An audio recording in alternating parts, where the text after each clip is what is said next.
Hello, പുതിയൊരു വീഡിയോയിലേക്ക് എല്ലാവർക്കും സ്വാഗതം. അപ്പോൾ ഇന്ന് നമ്മൾ ഉണ്ടാക്കാൻ പോകുന്ന പാലപ്പത്തിൻ്റെയും നൂൽപുട്ടിൻ്റെ കൂടെയും വെള്ളയപ്പത്തിൻ്റെയൊക്കെ കൂടെ കഴിക്കാൻ പറ്റിയ അടിപൊളി ഒരു കറിയാട്ടോ. മുട്ട വെച്ച് നമുക്കൊന്ന് സ്റ്റൂ ഉണ്ടാക്കാം. നല്ല ടേസ്റ്റാണിത് കഴിക്കാൻ. വീഡിയോ കണ്ടുകൊണ്ടിരിക്കുമ്പോൾ ഇഷ്ടപ്പെട്ട ഒരു ലൈക്ക് തരാൻ മറക്കല്ലേ. അപ്പോൾ അതാണ്ട് ഞാൻ 4 മുട്ട പുഴുങ്ങാൻ എടുത്ത് വെച്ചിട്ടുണ്ട്. അത് നമുക്ക് പുഴുങ്ങിയെടുക്കാം. പിന്നെ ഇതിലേക്ക് ചേർക്കുന്നത് ഒരു ക്യാരറ്റ് അരിഞ്ഞത് ഇതുപോലെ ചതുരമായിട്ട് അരിഞ്ഞെടുത്തിട്ടുണ്ട്, 2 സവാള അരിഞ്ഞെടുത്തിട്ടുണ്ട്, 4 പച്ചമുളക് കീറി വെച്ചിട്ടുണ്ട്, 1 സ്പൂൺ ഇഞ്ചി വെളുത്തുള്ളി ചതച്ചതാണ്. ഒരു കടായി അടുപ്പിലോട്ട് വെച്ച് കൊടുത്ത ശേഷം അതിൽ വെളിച്ചെണ്ണ ഒഴിച്ചു കൊടുക്കാം. വെളിച്ചെണ്ണ ചൂടായ ശേഷം നമ്മൾ അതിലേക്ക് ഇട്ട് കൊടുക്കുന്ന അണ്ടിപ്പരിപ്പാണ്.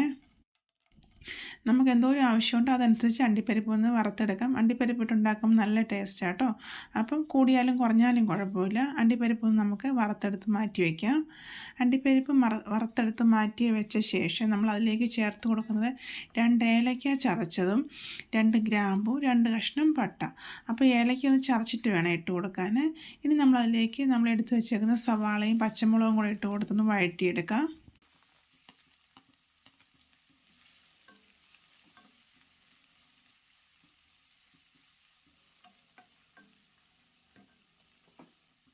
ഇതിലേക്ക് നമുക്കൊരു 1/4 ടീസ്പൂൺ ഉപ്പും കൂടെ ഇട്ട് കൊടുക്കാം.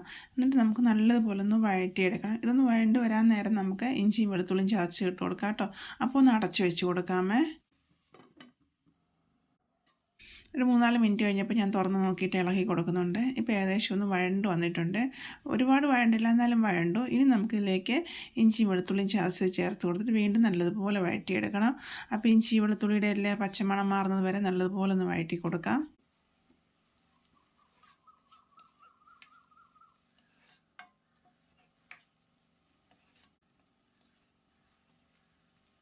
ഇപ്പോൾ വഴണ്ട് വന്നിട്ടുണ്ട്. ഇതിലേക്ക് ഒരു 2 കരിയാപ്പിലയും കൂടെ നമുക്കിപ്പോൾ ഇട്ട് കൊടുക്കാം.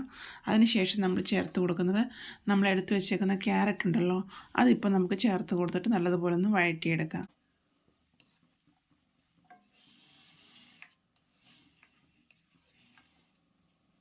ഇനി നമുക്ക് ഒന്ന് നല്ലതുപോലെ ഇളക്കി കൊടുത്ത ശേഷം ഒന്ന് അടച്ചു വെച്ച് കൊടുക്കാമേ. അപ്പോൾ നല്ലതുപോലെ വഴണ്ട് വരും. ക്യാരറ്റ് ആയതുകൊണ്ട് തന്നെ പെട്ടെന്ന് വെന്തും കിട്ടും കേട്ടോ.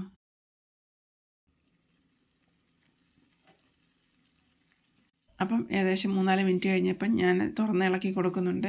അപ്പോൾ ഏകദേശം ക്യാരറ്റ് പകുതി വെന്തിട്ടുണ്ട് കേട്ടോ. ഇനി നല്ലതുപോലെ ഇളക്കിയ ശേഷം നമ്മൾ ഇതിലേക്ക് ചേർത്ത് കൊടുക്കുന്നത് 1/2 സ്പൂൺ കുരുമുളക് പൊടിയും അതുപോലെ തന്നെ 1/4 ടീസ്പൂൺ ഗരം മസാലയാട്ടോ. അതും കൂടെ ചേർത്ത് കൊടുത്ത് നമുക്ക് നല്ലതുപോലെ വഴറ്റിയെടുക്കാം. നമ്മളിതിലേക്ക് വേറെ മസാലയായിട്ട് ഒന്നും ചേർക്കുന്നില്ല, ഇത് മാത്രമേ ചേർത്തിട്ടുള്ളൂ. ഇത് നല്ലതുപോലെ വഴറ്റിയ ശേഷം നമ്മളിതിലേക്ക് തേങ്ങയുടെ 2ാം പാൽ ചേർത്ത് കൊടുക്കണം. തേങ്ങാപ്പാലിലാട്ടത് ഉണ്ടാക്കുന്നത്. അപ്പോൾ തേങ്ങയുടെ 2ാം പാൽ നമുക്കൊന്ന് ചേർത്ത് കൊടുക്കാം. അപ്പോൾ എന്തോരം ഗ്രേവി വേണോ അതനുസരിച്ച് നമ്മൾ തേങ്ങാപ്പാൽ ചേർത്ത് കൊടുക്കണേ. അപ്പോൾ 1ാം പാൽ ഞാൻ 1/2 ഗ്ലാസ് മാറ്റി വെച്ച ശേഷം 2ാം പാൽ ഇതുപോലെ നീട്ടി ചേർത്ത് കൊടുത്തിട്ടുണ്ട്. ഇനി നല്ലതുപോലെ ഇളക്കി കൊടുത്ത ശേഷം നമുക്കൊന്ന് അടച്ചു വെച്ച് കൊടുക്കാമേ. അപ്പോൾ ഒന്ന് തിളച്ച് വരട്ടെ. അപ്പോൾ ഇതിലേക്ക് ഞാൻ ഇപ്പോൾ ഒരു ഉരുളക്കിഴങ്ങ് പുഴുങ്ങിയതും കൂടെ ചേർത്ത് കൊടുക്കുന്നുണ്ട് കേട്ടോ.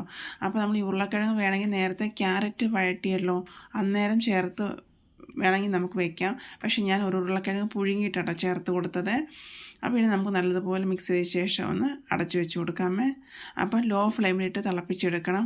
ഹൈ ഫ്ലെയിമിലിട്ട് കൊടുക്കരുത്, ചില തേങ്ങാപ്പാൽ പിരിഞ്ഞു പോകാൻ സാധ്യതയുണ്ട്. അപ്പോൾ ലോ ഫ്ലെയിമിൽ തന്നെ ഇട്ട് നമ്മൾ ഇളക്കിയെടുത്ത് വേവിച്ചെടുക്കണം കേട്ടോ. അപ്പോൾ ഇടയ്ക്കൊന്ന് തുറന്ന് ഇളക്കി കൊടുക്കണേ. അപ്പോൾ ഏകദേശം ഇപ്പോൾ തിളച്ച് വന്ന ശേഷം ഞാൻ ഇതിലേക്ക് നമ്മൾ പുഴുങ്ങി വെച്ചേക്കുന്ന മുട്ട ഉണ്ടല്ലോ, അതൊന്ന് മുഴുവനായിട്ടൊന്ന് വരഞ്ഞു കൊടുത്ത ശേഷം നമുക്കൊന്ന് ഇതിലേക്ക് ചേർത്ത് കൊടുക്കാം. ഉപ്പ് നോക്കിയിട്ട് കുറവാണെങ്കിൽ ഉപ്പും കൂടെ ചേർത്ത് കൊടുക്കണം കേട്ടോ. തേങ്ങാപ്പാലൊക്കെ ചേർത്ത് കൊടുക്കുമ്പോൾ ചിലപ്പോൾ ഉപ്പ് കുറവായിരിക്കും. അപ്പോൾ ഉപ്പില്ലാന്നുണ്ടെങ്കിൽ ഇട്ട് കൊടുക്കണേ. ഞാൻ നോക്കിയപ്പോൾ ഉപ്പ് കറക്റ്റായിരുന്നു, അതുകൊണ്ട് ഉപ്പ് ഇടേണ്ട ആവശ്യം വന്നില്ല കേട്ടോ. അതുപോലെ ഗരം മസാല, കുരുമുളക് പൊടിയൊക്കെ എന്തെങ്കിലും കുറവ് തോന്നുകയാണെങ്കിൽ ഇപ്പോൾ ഒന്ന് ഇട്ട് കൊടുക്കണേ. ഇനി നമുക്ക് നല്ലതുപോലെ ഒന്ന് ഇളക്കി ഒന്ന് ഇത് കുറുകി വരണം കേട്ടോ. അപ്പോൾ നല്ലതുപോലെ ഇളക്കി കൊടുക്കാമേ. നല്ല ടേസ്റ്റാണ് കേട്ടോ. ഇങ്ങനെ കറി വെച്ചിട്ടുണ്ടെങ്കിൽ നല്ല ടേസ്റ്റാണ്. അപ്പോൾ ആയാലും വെള്ളയപ്പം, പൊറോട്ട എന്തിൻ്റെ കൂടെ വേണമെങ്കിലും ഇങ്ങനെ ഒരു സ്റ്റൂ ഉണ്ടാക്കിയാൽ കഴിക്കാൻ നല്ല ടേസ്റ്റാണ് കേട്ടോ. അപ്പോൾ ഇടയ്ക്ക് ആ തവി കൊണ്ട് വേണമെന്നുണ്ടെങ്കിൽ ഉരുളക്കിഴങ്ങ് ഒന്ന് ഉടച്ച് കൊടുക്കാമേ. അപ്പോൾ ഒന്നുകൂടെ തിക്കായിട്ട് കിട്ടും ഗ്രേവിയെ. അപ്പോൾ ഇപ്പോൾ ഏകദേശമൊക്കെ വറ്റി വരുന്നുണ്ട്. ഒന്നുകൂടെ കുറുകി വരുക നമുക്കിതിലേക്ക് ഒന്നാം പാൽ ഒഴിച്ചു കൊടുക്കാം. അതുകൊണ്ട് ഇപ്പോൾ ഏകദേശം പറ്റി വന്നപ്പോൾ ഞാൻ ഒന്നാം പാൽ കൂടെ ഒഴിച്ചു കൊടുക്കുന്നത്. അര ഗ്ലാസ്സേ ഞാൻ ഒന്നാം പാൽ എടുത്തിട്ടുള്ളൂ കേട്ടോ. അതും കൂടെ ഒഴിച്ചു കൊടുത്ത ശേഷം നമുക്ക് നല്ലതുപോലെ ഇളക്കി കൊടുക്കാം. തിളപ്പിക്കേണ്ട, നല്ലതുപോലെ ചൂടായാൽ മതിയേ. അപ്പോൾ നല്ലതുപോലെ ഇളക്കി കൊടുത്ത ശേഷം ഒരു തണ്ട് കരിയാപ്പിലയും കൂടി ഇട്ട് കൊടുക്കാം. അപ്പോൾ പെട്ടെന്ന് ഉണ്ടാക്കാൻ പറ്റില്ല. നല്ല അടിപൊളി സ്റ്റൂ നമ്മൾ റെഡി ആയിട്ടുണ്ട്. നല്ല ടേസ്റ്റുമാണ് കഴിക്കാൻ. അപ്പോൾ ഒരു പ്രാവശ്യം ഇങ്ങനെ ഉണ്ടാക്കി നോക്കണം കേട്ടോ. നല്ല ടേസ്റ്റായിട്ട് അണ്ടിപ്പരിപ്പൊക്കെ ചേർത്ത് ഉണ്ടാക്കുന്നതുകൊണ്ട് പ്രത്യേക ഒരു ടേസ്റ്റ് ഉണ്ട്. അപ്പോൾ ലാസ്റ്റ് നമ്മൾ വറുത്ത് വെച്ചേക്കുന്ന അണ്ടിപ്പരിപ്പും കൂടി ഇപ്പോൾ ചേർത്ത് കൊടുക്കാം.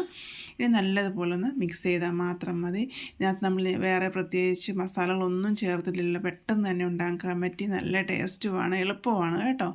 അപ്പം ഇതുപോലെ ഒന്ന് ചെയ്ത് നോക്കണം. തീർച്ചയായിട്ടും നിങ്ങൾക്ക് ഇഷ്ടപ്പെടും. വീഡിയോ ഇഷ്ടപ്പെട്ടാൽ ലൈക്ക് ചെയ്യാൻ മറക്കരുത്, കമൻസ് ഇടാൻ മറക്കരുത്. ഇതുവരെ സബ്സ്ക്രൈബ് ചെയ്തില്ലെങ്കിൽ ഒന്ന് സപ്പോർട്ടും കൂടെ ചെയ്യണം കേട്ടോ. അതുപോലെ തന്നെ ഒരു പ്രാവശ്യം ഇങ്ങനെ മുട്ട വെച്ച് സ്റ്റൂ തയ്യാറാക്കി നോക്കുകയും വേണം കേട്ടോ. അപ്പോൾ ഓക്കെ, ബൈ, താങ്ക് യു.